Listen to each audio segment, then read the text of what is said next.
नमस्कार फ्रेंड्स, महाकुंभ में यदि आप भी संगम स्नान के लिए जा रहे हैं, किन बातों का ध्यान रखें। लेडीज यदि इन दिनों पीरियड्स में हैं या रास्ते में पीरियड्स आ जाएं, तो क्या गंगा स्नान करें या ना करें। मासिक धर्म में हमें क्या करना चाहिए यदि रास्ते में मासिक धर्म आ जाता है, पीरियड्स आ जाते हैं, तो कितने दिन बाद शुद्धि के बाद ही हम स्नान कर सकते हैं।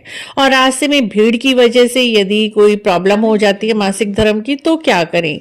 फ्रेंड्स देखिए, इतनी दूर यदि आप संगम स्नान के लिए जा रहे हैं और पीरियड्स में हैं, तो आप इस तरह की व्यवस्था बनाकर जाएं, उन डेट्स में ही जाएं जिनमें आपको मासिक धर्म ना आने वाला हो।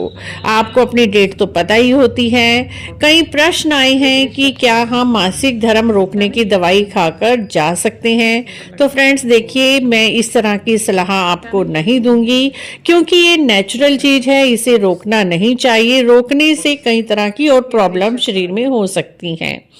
इस तरह की दवाई बिल्कुल भी खाकर नहीं जाना चाहिए।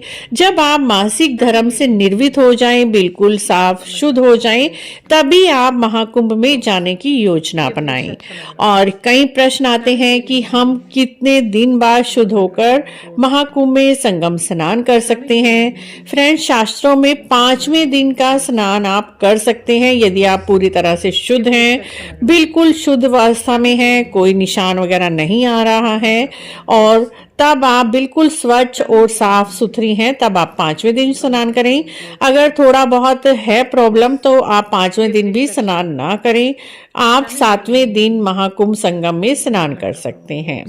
दूसरा प्रश्न आता है कि यदि हम घर से बिल्कुल साफ सुथरे गए हैं, कुछ भी प्रॉब्लम नहीं थी, लेकिन वहां पर पैदल ज्यादा चलने की वजह से रास्ते में पीरियड्स आ गए हैं और हम इतनी दूर गए हैं, तो हम स्नान कैसे करें।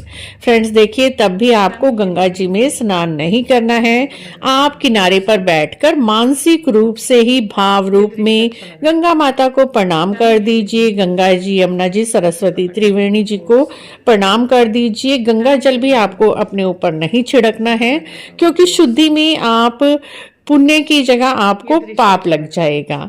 ऐसे में वहां पर काफी कथा भी हो रही हैं, काफी टेंट में बहुत बड़े साधु महात्माओं की कथा हो रही है, तो वहां पर जाकर आप कथा दूर से बैठकर सुन सकते हैं। मानसिक रूप से आप पूजा कर सकते हैं, शारीरिक रूप से आप गंगा जी में मासिक धर्म में प्रवेश नहीं कर सकते। 5वें दिन भी आप गंगा जी में तभी प्रवेश करें यदि आप पूरी तरह से साफ स्वच्छ हैं, नहीं तो 7वें दिन स्नान का विधान बताया गया है। इस तरह से फ्रेंड्स, मासिक धर्म की डेट तो सभी को पता होती है। यदि आपको भी लग रहा है कि उन दिनों में हम मासिक धर्म आने वाला है, तो उन दिनों में आप स्नान के लिए बिल्कुल भी ना जाएं। अगर बीच में रास्ते में ही आपको मासिक धर्म की समस्या हो जाती है, तब आप गंगा घाट पर बैठकर मानसिक रूप से गंगा जी का ध्यान कर सकते हैं। दूर से ही आप गंगा माता को प्रणाम कर दीजिए और भाव रूप से ही आप मन ही मन गंगा माता से हर हर गंगे का नाम लेते हुए जाप कर लीजिए और वहां पर मेला घूम लीजिए, मेले को एंजॉय कर लीजिए।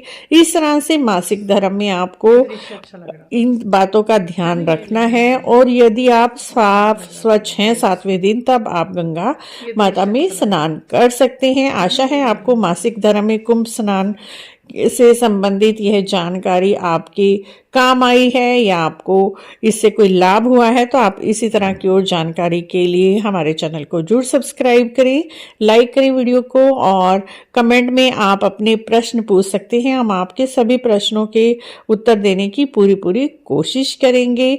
आशा है आपको यह जानकारी अच्छी लगी होगी।